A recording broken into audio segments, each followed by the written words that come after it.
Espírito Santo, desnuda os nossos olhos espirituais, purifica e limpa a nossa audição espiritual. Espírito Santo renova e trata nosso coração a realmente recebermos uma revelação e captarmos com sabedoria o mistério do Evangelho, que é Cristo, Deus crucificado. Este é o mistério do Evangelho. Espírito Santo não nos deixa sair da casa de oração, sair desse templo sem uma revelação do Cristo. Como eu orei essa semana, Espírito Santo, eu não quero pregar o que eu sei, o que eu conheço, aquilo que eu estudei, porque qualquer um pode fazer isso. Mas o Espírito Santo me ajuda a transmitir para a igreja uma revelação do Cristo. A gente precisa de uma revelação, porque conhecer Jesus, todos nós podemos conhecer Espírito Santo, lendo e estudando a palavra. Mas nós precisamos de uma revelação. Nós precisamos ter a revelação do Deus crucificado, o Deus que não tem um túmulo nessa terra, porque Ele venceu a morte e o inferno, o Deus que transcendeu tudo e todos, e não há ninguém como Ele, e nem haverá. Ele é Deus de eternidade, eternidade. O seu trono está firmado nos céus, e como um rei que domina sobre tudo que existe. O Espírito Santo nos dá a sabedoria, nos derrama o espírito de sabedoria, nos enche, Espírito Santo, com a plenitude do conhecimento de Deus. No nome de Jesus, amém. Então, nós vamos, hoje a ministração, o tema está ali, né? A recompensa de uma vida espiritual constante no Espírito. Deixa eu abrir minha Bíblia aqui.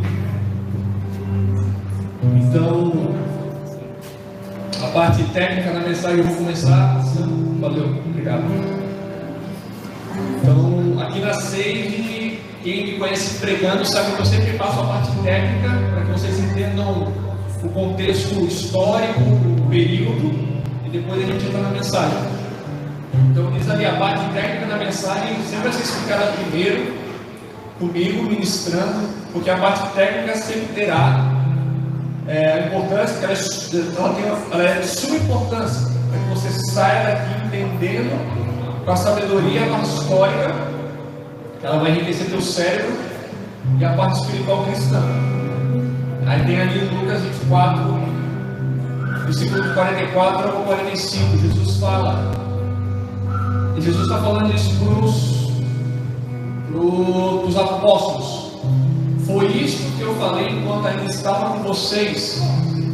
Era necessário que se cumprisse tudo que a meu respeito está escrito na lei de Moisés, nos profetas e nos salmos. Então Jesus abriu-lhes o entendimento para que pudessem compreender as Escrituras. Esse texto é no caminho de Emaús. Jesus já ressuscitou e ele estava andando no caminho de Emaús. E a palavra fala que Jesus estava andando com 2 apóstolos, com 2 discípulos. E ele abriu o entendimento deles, para que eles pudessem compreender a Escritura. Então não adiantava nada Jesus falar com eles ali e não abrir o entendimento. Então Jesus agiu no cérebro deles também.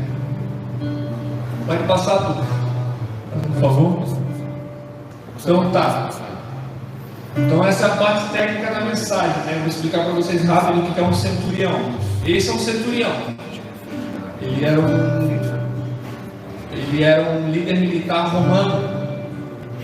Um centurião, ele comandava uma unidade de infantaria que tinha no seu comando de 80 a 100 soldados. Ele comandava então de 80 a 100 homens. O centurião, ele tinha acima dele 3 líderes, que eram o prefeito do campo, o legado e o tribuno lativário. Um centurião usava um manto vermelho, que é o sancalum, em latim, sandalo. Ele carregava um porrete, que em latim é visto no latine, e ele vestia um peitoral de couro, né? Então, se a gente vê o centurião, Essas medalhas que ele tem aqui são medalhas de honra que ele ganhou. Cada broche daquele é uma medalha de honra. Então dá para ver que aquele cara ali é bem encarnado. Ele tem umas 7 medalhas no peito. Então ele, um centurião, ele era reconhecido por isso. Ele usava o manto vermelho, mas todo o exército romano usava o manto vermelho. É um soldado mais baixo. E ele usava um porrete. Com aquele porrete ele podia espancar um soldado. A pior punição de um soldado romano era ser espancado. Lembrando que naquela época não tinha direitos humanos. Então se você fizesse por exemplo, Isaac é um soldado raso, fizesse algo muito grave, ele podia ser espancado com aquela vara. E não tinha direitos humanos para te livrar da mão do centurião, não. E ele usava um capacete apenas nas vertical. E ele usava sempre a espada do lado esquerdo. E ele tinha que prestar contas, né? Então todas essas informações aí eu consegui no canal ali, ó, Histórias Romanas. Eu acho muito massa esse canal. Pode passar, Lu. Então esse era um centurião. Dentro do Novo Testamento a gente vê muita imagem do centurião. Mateus, Marcos e Lucas. O apóstolo João, no livro de João nunca aparece a palavra centurião. No livro de João. E Atos dos Apóstolos também aparece. Eu não sei, não é que volta lá. Eu não sei por que João não retrata, né? Não sei, não pesquisei isso. Mas lá em Mateus, capítulo 27, versículo 54, é o episódio que Jesus já está crucificado. Ele morreu, ele entregou o Espírito, rasgou o véu, e no versículo 54, o centurião fala: de fato este homem era o Filho de Deus. Aí eu quero fazer uma pergunta para a igreja, para indagar mais. Como que um homem que não era convertido, era romano, ele pôde falar: aquele é o Filho de Deus? Ele recebeu uma revelação do Espírito. Pode passar, amigo. Então a gente vai entrar agora na mensagem, né? Que é o que a gente vai falar, vou ministrar aqui. Então, Atos 10, versículo 1 ao 4 fala: havia em Cesareia um homem chamado Cornélio. Ele era centurião do regimento conhecido como italiano. Ele e toda a sua família eram religiosos e tementes a Deus. Cornélio dava muitas esmolas ao povo e orava continuamente a Deus. Certo dia, por volta das 3 horas da tarde, ele teve uma visão. Viu claramente um anjo de Deus que se aproximou dele e disse: Cornélio. Atemorizado, Cornélio olhou para o anjo e perguntou: o que é, Senhor? O anjo respondeu: as suas orações e suas esmolas subiram como oferta memorial diante de Deus. Daí está ali os textos de Apocalipse 5, 8 e do capítulo 8, versículo 3, 4. Então, a gente vê aqui algumas atitudes em Cornélio. Primeiro, em Atos dos Apóstolos, a família de Cornélio é a primeira família de todo o livro de Atos que recebe o batismo do Espírito Santo. Quem que eram os gentios? Os gentios do Novo Testamento são pessoas que não são israelitas. Então, os gentios era todo o povo que não tinha sangue judeu. Então, nós somos gentios, somos brasileiros. Cornélio era gentil, era romano. Mas mesmo assim, Cornélio, a gente vê atitudes nele. Ele dava esmolas ao povo e orava. Então ele já se converteu, ele já era um homem convertido. As esmolas que ele dava eram os atos de justiça, mas também era esmola realmente, de dar o dinheiro. Ele era generoso. Ele ganhava muito bem. E ele orava continuamente. Ele tinha uma vida de oração constante. Mas a palavra fala que Cornélio e toda a família dele eram convertidos e tementes a Deus. Então ele era um homem que não tinha conflito na casa dele para converter a família dele. Toda a família dele era convertida. E ele, como homem, provia. Ele era homem, líder militar um sacerdote dentro de casa. E a palavra fala, isso que eu acho legal, o anjo falando para ele. O anjo falando, as suas orações e esmolas subiram diante do Senhor como uma oferta memorial. O anjo está falando assim, o Senhor se lembra das suas orações e da sua esmola. Pode passar. Então vemos em Cornélio essas atitudes diárias de uma vida cristã, como a esmola ao povo e oração. A vida dele e sua família eram banhadas de piedade e temor a Deus.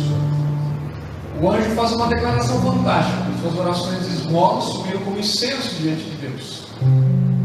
Duas coisas podemos pensar aqui nesse versículo: que Cornélio recebeu algo muito doido, que era uma visitação angelical. Agora vamos virar um pouco. Quem aqui de nós já teve experiência de ouvir um anjo?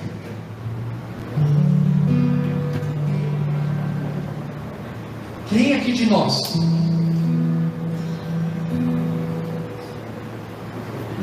Mas Cornélio viu e ouviu um anjo.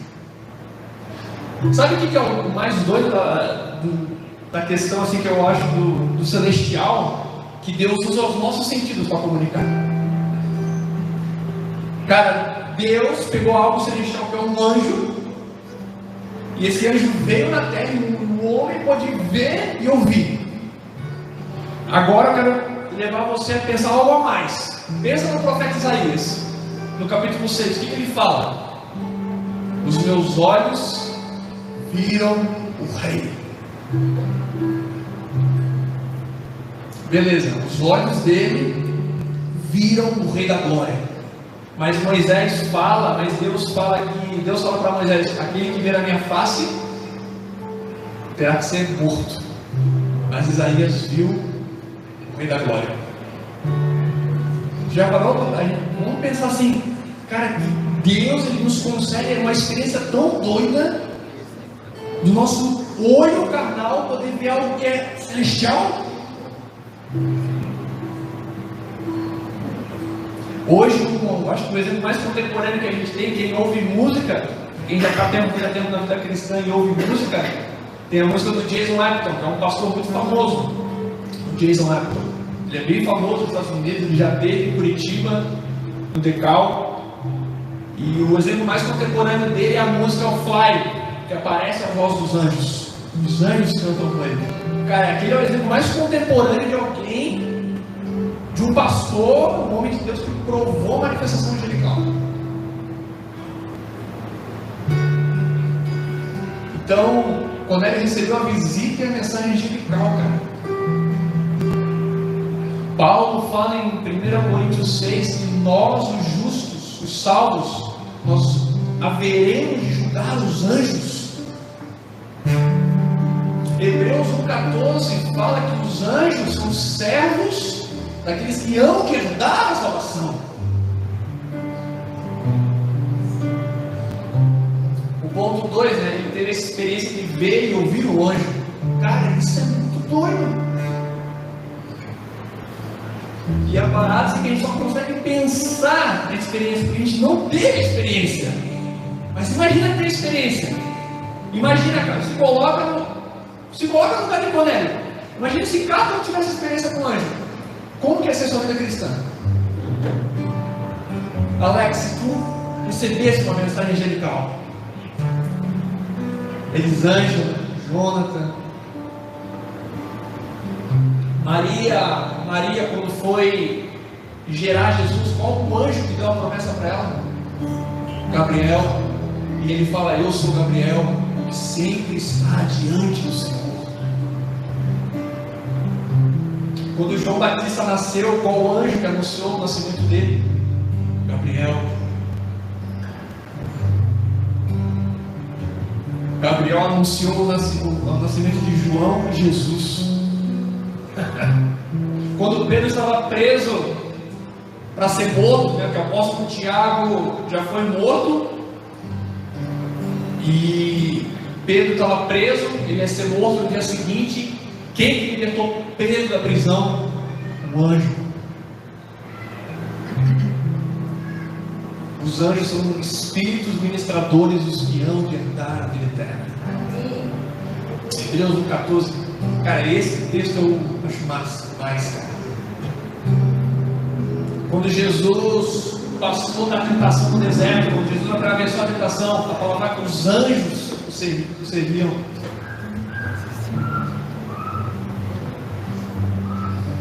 Então eu coloquei ali umas perguntas ali, né? Nós acreditamos, cada um de nós aqui, nós acreditamos pela fé que a experiência que Cornélio teve pode acontecer na nossa vida. A gente tem fé para isso. Nunca se esqueça da declaração mais porreta do livro de Hebreus. Hebreus fala assim que sem fé é impossível agradar a Deus. Nós cremos, cada um de nós cremos que podemos ter experiência com o Cornélio teve. A gente tem fé para isso, cara. Você ver e ouvir um anjo de Deus diante do seu nariz, cara.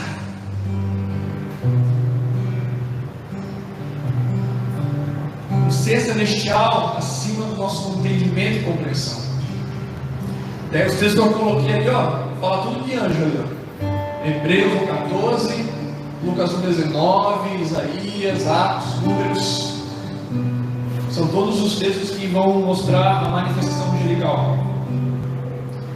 Pode passar o próximo slide? Aí, garoto. Cornélio recebeu essa visita angelical por causa da sua constante entrega à esmola, oração, piedade e temor ao Senhor. Mas teve também uma expressão da graça, da misericórdia de Deus para com sua vida. Então, Cornélio, ele chegou ao ponto de ter experiência porque ele foi constante. Oração, esmola, temor a Deus e piedade. Piedade aqui a gente pode falar que são as boas obras. A gente pode traduzir como boas obras para nós. Então, Hebreus também tem uma declaração que eu acho fantástica. Deus é recompensador daqueles que o buscam. Cornélio teve isso que ele buscou, mas ele foi extravagante. Ele orava, dava esmola, praticava piedade e era temente ao Senhor. Ele fez algo a mais, ele foi extravagante. Às vezes, eu olho na minha vida e parece que eu estou fazendo muito pouco, cara. E a gente tem que ser extravagante com o Senhor, cada um de nós. Todo dia, cara, a gente tem que ter fome e sede do Senhor. Todo dia. Todo dia, cara, a gente vai ter a luta, a gente vai ter a tentação, o pecado vai bater na nossa porta, a tentação vai chamar a gente pelo nome. Isaías 59:1 fala que o que nos separa do Senhor nossos pecados, o que afasta do nosso Deus a nossa transgressão e iniquidade. Cara, o nosso pecado nos afasta do Senhor, isso é perigoso. Mas o salmista fala, Salmos 34:18, Davi fala que o Senhor está perto dos que têm o coração quebrantado. O Salmo 145:18 fala que o Senhor está perto daqueles que o invocam com sinceridade. Então tem duas condições para o Senhor estar perto de nós: coração quebrantado e invocar Ele com sinceridade. A gente quer o Senhor perto da gente, a gente quer Deus perto da gente. A gente precisa ter um coração quebrantado e invocar o Senhor com sinceridade. E quando eu falo invocar o Senhor com sinceridade, é ter invocar o Senhor e falar: Senhor, eu estou bravo, Senhor, me ajuda. Senhor, eu estou, o dinheiro meu já foi, não tem mais nada, Senhor, me ajuda. Invocar o Senhor com sinceridade no teu dia a dia, cara. Você falar que você precisa do Senhor quando você está na pendeira, ali mesmo. Senhor, eu estou dando conta do meu trabalho. Senhor, meu casamento está difícil. Senhor, minha casa está virada no cão. Meu trabalho está ruim, Senhor, me ajuda.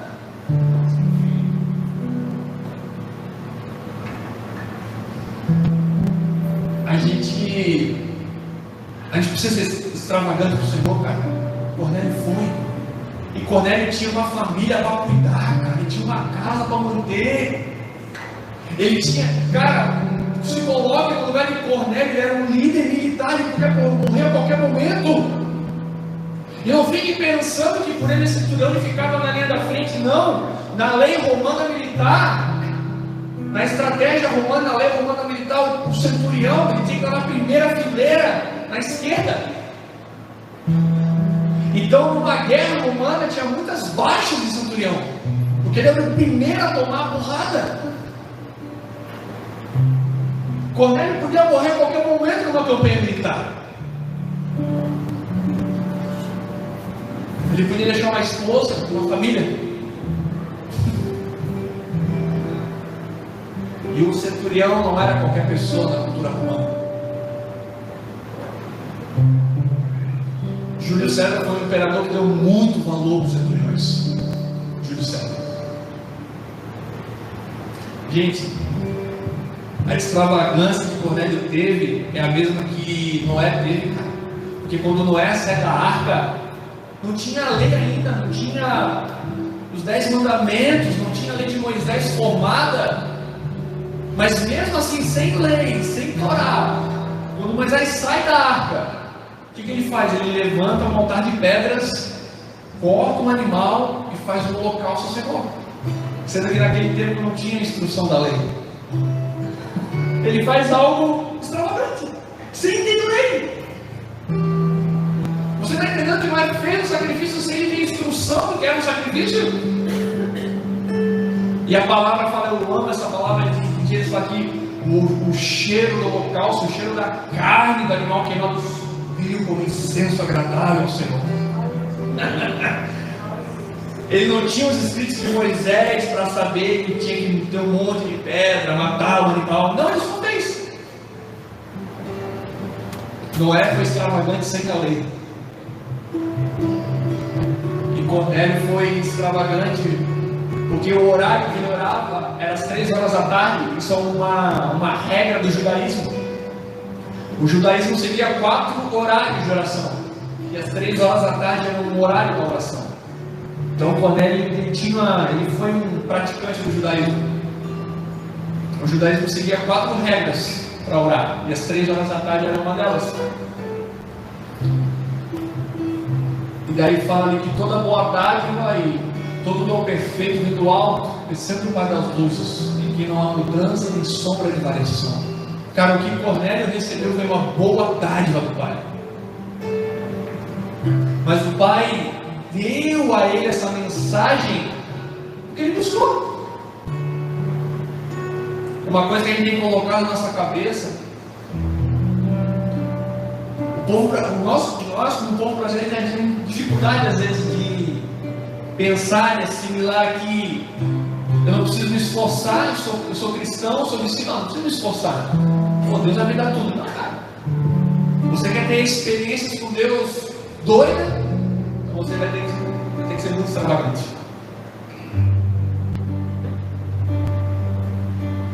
Não vamos ficar pensando, cara, que só porque a gente é filho, Deus vai dar as coisas fáceis para a gente. Deus, Ele é galardoador não daqueles que são preguiçosos, mas daqueles grupos. Ó preguiçoso, aprenda com a formiga. Davi, a gente deu os salmos de Davi. Como é que Davi escreveu aquelas coisas doidas? Como é? Elisângela, como é que Davi escreve assim, ó, Salmos 36, como é que Davi escreve assim, ó? Aqueles que olham para o Senhor estão radiantes de alegria, e os seus rostos jamais mostrarão decepção. Como que Davi escreve isso? Como que Davi escreve o Salmo 34, 18? O Senhor está perto dos que têm o coração quebrantado e salva os de espírito abatido. Como que Davi escreve? Com o Senhor ao meu lado, eu atravesso muralhas e piso tropas.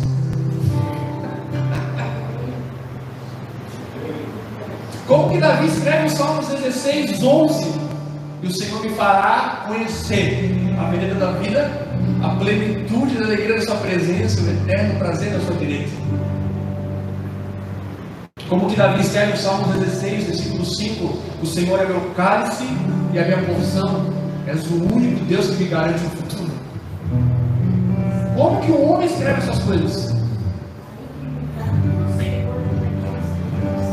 Salmo 25, 14: o Senhor confia os seus segredos àqueles que são íntimos dele e os leva a conhecer a sua vez.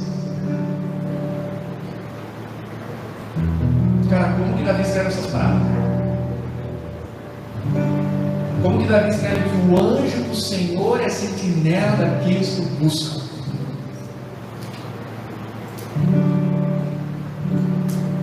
Como que Davi escreve o Salmos 2, cara, que a gente fala tanto na sala, Salmos 2, 11, eu acho: beijem o filho para que ele não se ire.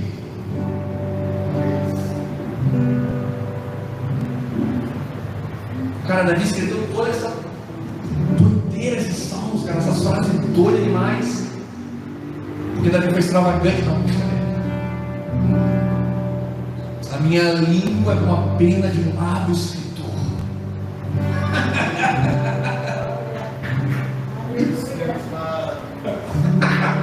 É só jogar um guitarra mais que já.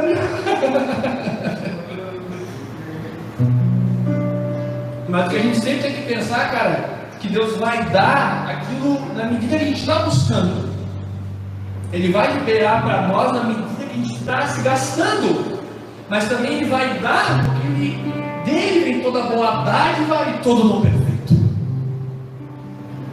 O Pai não vai te dar uma experiência com o anjo, você sendo preguiçoso. Você vai ter que buscar, mas Ele vai liberar a experiência. Ele vai manifestar a experiência.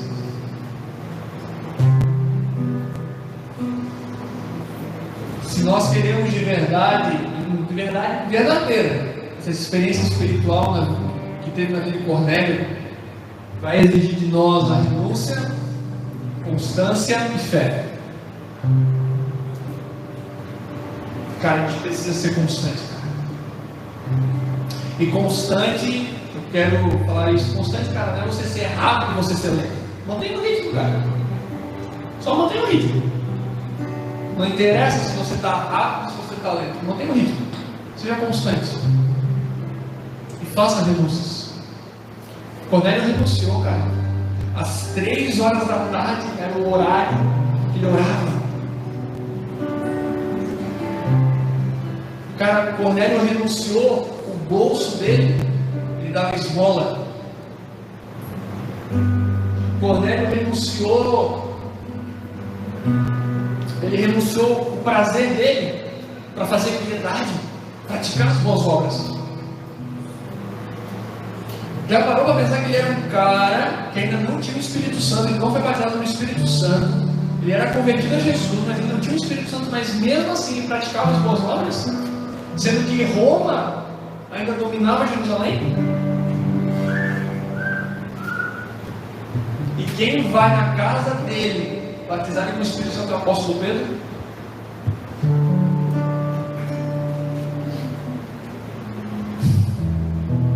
Cornélio é o primeiro personagem de Atos, cara, que recebe o batismo do Espírito Santo.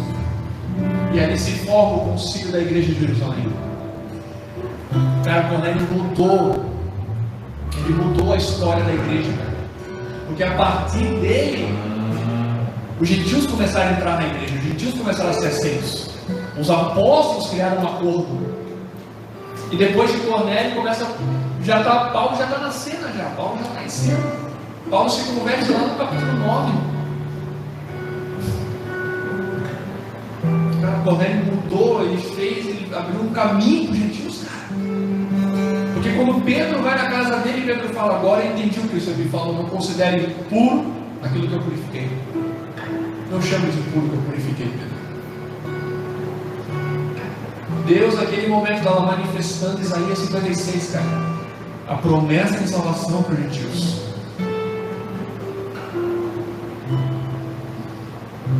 Então, a experiência de Cornélio é doida, mas todos nós podemos ter. Isso não é, o que Cornélio experimentou, gente, não é só para profetas que ficam no monte, no meio, apóstolos, não, cara. A experiência de Cornélio é para todo aquele que confessou o nome de Jesus e é salvo, né? Seja um leigo para aquele que está muito tempo já na televisão. Cara, o que Cornélio experimentou não é só para alguns popstars da televisão. Está disponível para todos, porque toda boa dádiva vem do Pai das Luzes. O Pai, Ele dá a boa dádiva, Ele dá o dom perfeito. Mas temos que buscar, cara.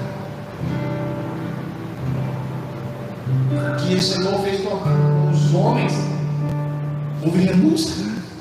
Cornélio, os apóstolos, Moisés, João Batista, Paulo, José do Egito. Cara, José do Egito podia guardar rancor da família dele, cara. Mas eu estou lendo o livro do Charles Spurgeon, tem uma fala de José que é muito boa. Ele fala assim: vocês me venderam, mas o Senhor transformou essa dor em bênção para o Egito. Porque através da vida de José, da administração dele, todo o Egito foi salvo.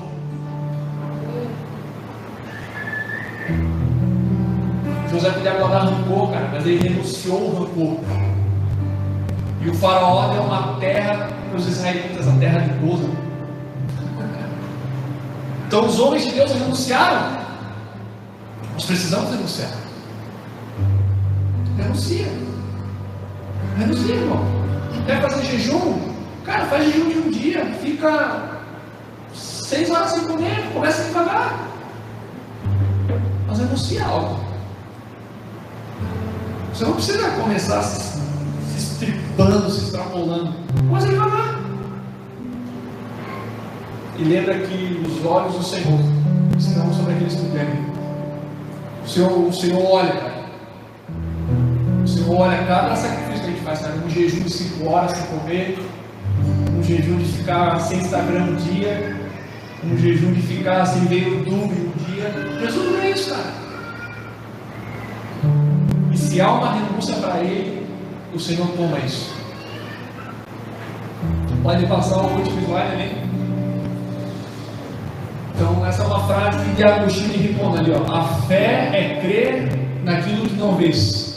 E a recompensa dessa fé é ver aquilo em que tu crê. Essa frase de Agostinho de Hipona, que foi um dos maiores pensadores da igreja europeia. Esse cara acho muito doido.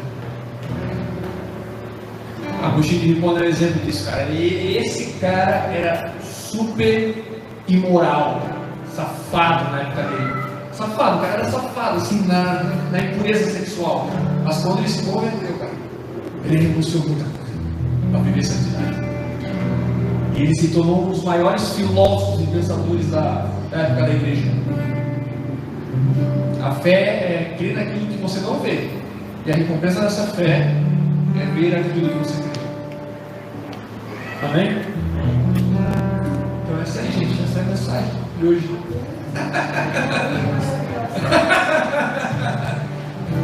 Vamos ver que eu terminei. Olha, ó, tem 15, ó.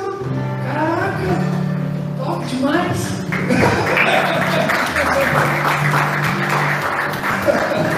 Terminei cedo, tinha tempo, tá bom. Vamos orar então, gente. Pai, em nome de Jesus, Pai, nos transforma, Pai. A minha vida, Pai, a vida dos homens e das mulheres que estão aqui, Pai. Nos transforma, Pai, vivermos uma vida de fé, Pai. Uma vida de fé que abre o mar, desloca montanhas, tranca o céu. Uma vida de fé, Pai. Uma vida de fé que provoca o sobrenatural e traz para a terra o que está no céu. Pai, nos faz de fato, Pai, de fato mesmo, viver uma vida de fé em fé, Pai. Como diz o apóstolo Paulo, uma vida de fé em fé, de glória em glória.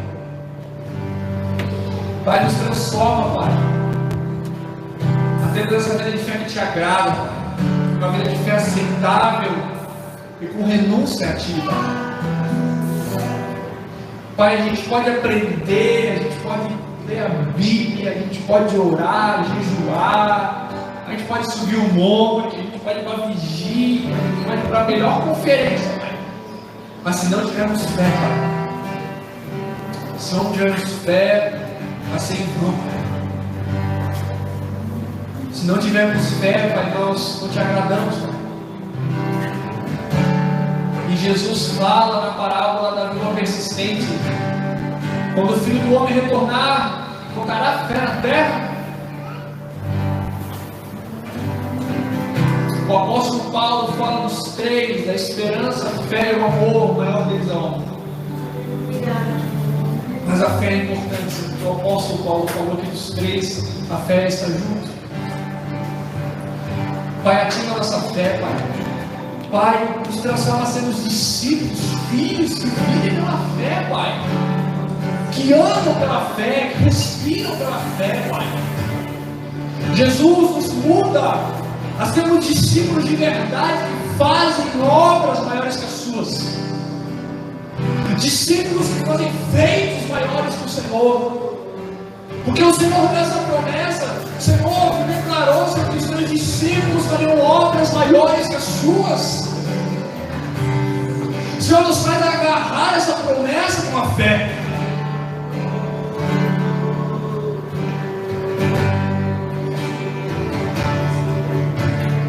O apóstolo João fala, Pai, que nos dá a vitória contra o mundo, a nossa fé. Pai, não nos deixa, Pai, ser cristãos, ser discípulos que são autossuficientes e autodependentes, Pai, sem fé. Não nos deixa, Pai, ficar pensando, Pai, que a nossa vida é boa, que a nossa casa está indo bem, que o nosso trabalho está indo bem, porque a gente está se esforçando, se dedicando, se entregando e fazendo acontecer. Ah, Pai, se não tiver fé, Pai, tu estoura.